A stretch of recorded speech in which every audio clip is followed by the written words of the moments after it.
are different types of customer centers. So let's start with analytical consumers. Ito po pa rin.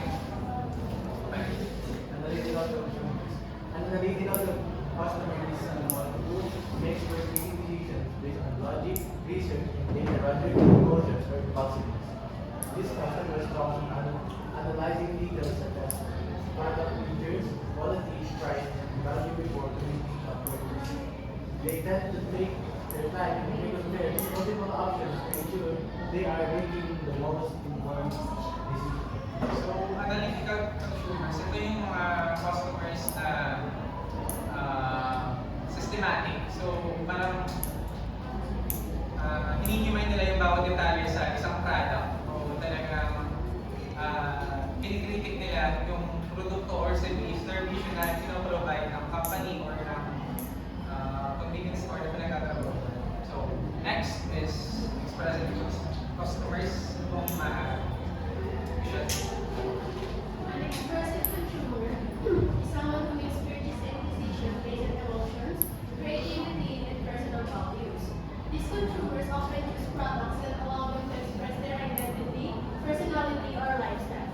Their decisions are influenced by how a product makes them feel or how it aligns with their image or values. Okay, so expressive customers, ito naman yung mga taong enthusiast or bumibili ng produkto na binibili nila dahil gusto lang nila. Halimbawa, sino familiar sa Tambay Cup? Alam niyo yung naging t-shirt ba? Yun.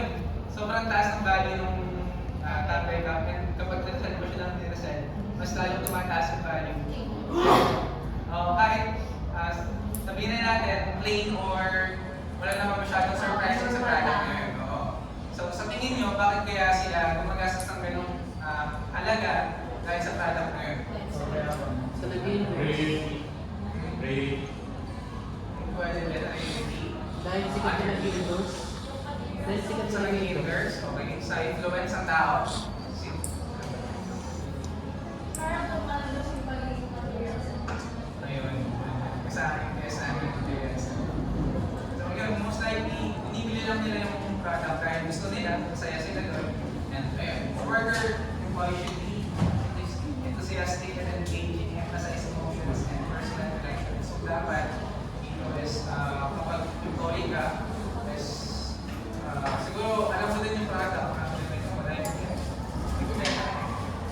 Number 3, amiable or amiable customers. Ito kung An amiable customer is someone who prioritizes relationships, trust, and emotional connection when making purchases. These consumers value products and brands that make them feel cared for, respected, and understood. They often prefer recommendations from trusted sources, and they are loyal to brands that build meaningful connections. amiable customers, they often prefer recommendations from trusted sources. So, ito yung mga customers na most likely nagiging suki natin sa mga tindahan. Sila yung, ayun nga, from trusted sources. Kumbaga, ikaw na yung pinagkakatiwalaan nila. So, preferably, ikaw yung pagbibilhan nila. So, a worker employee should show empathy, patience, and credit. Next. Balik ka ta. Assertive. Liberahin kita. Sino mo pwede mag-assertive? Babasa.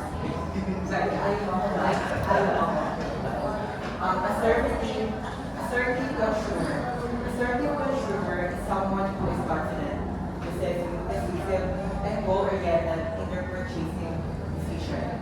They know what they want, prioritize efficiency,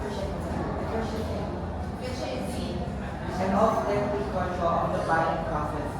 Assertive consumer are less likely to be swayed by external opinion and are focused on achieving their desired outcome quickly and effectively. So, assertive consumers. Ito naman yung mga consumers na gusto nila direct and efficient. Ayun nga, efficient yung sinasabi sa kanila, mga binibigay sa kanila.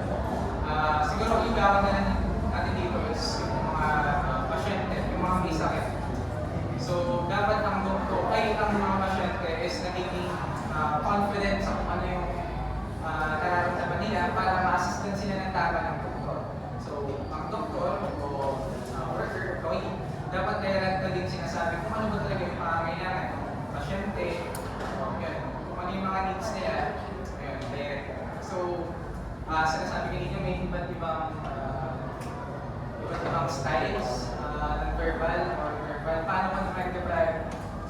direct. Nagkento na lang sa'yo yung May taning. may taning. Ayan, directly talaga.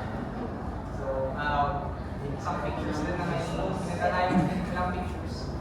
So, si Ate. For example, ito si Ate, nagiging assertive siya negatively sa isang cashier. Halimbawa, bigyan naman siya ng isang stock na wala naman doon sa tindahan o sa store nyo. So, tingin nyo paano dapat ina-assess itong lalaking to or ng employee na to yung sitwasyon. So, I think yun. Yung direct, di ba? So, I think it's better na parang, ano mo sabi mo ulit? yung parang nagde-demand yung yung nangyayari with customers ng product na wala naman sa store. Ayun, better na mag-research yung maas. Kasi pero, minsan, di ba sabi ng customer is always right, but not all the time. So it's better na sabi ng ito. Yeah. Direct na. Direct yan. Kalmado. Mga nagsigawan siya. Tingin ko ako hindi ko kaya kalmado sa Oo. Anyway, teka. Okay, so ito, tingin nyo sa apat na discuss natin ano yung anong type ng consumers costly natin. Kasi natin ito. So, Ano ba yung mga discuss natin? Ayan, analytical, ano yung analytical, yung systematic na consumers, yung masyadong detalye. Expressive, yung expressive. Amiable, ito yung assertive, yung direkta. Ano yung amiable? Bakit? Tingin mo ba? Bakit? Sabi namin. Ano, I think amiable type yung mga mother kasi syempre kung saan sila namimili madalas, kasi may tiwala na sila sa product na binibenta. Ay, mukha siya masaya din. Ay, okay, sige. Additional kasi approachable yung nagbebenta at saka masarap yung Ano na naman ang Hindi ka lang amin Okay, sige. Hindi ka lang tawad. Magiging grabe kayo, ah. Mga nilulo na sa Okay, ways to improve communication in workplaces.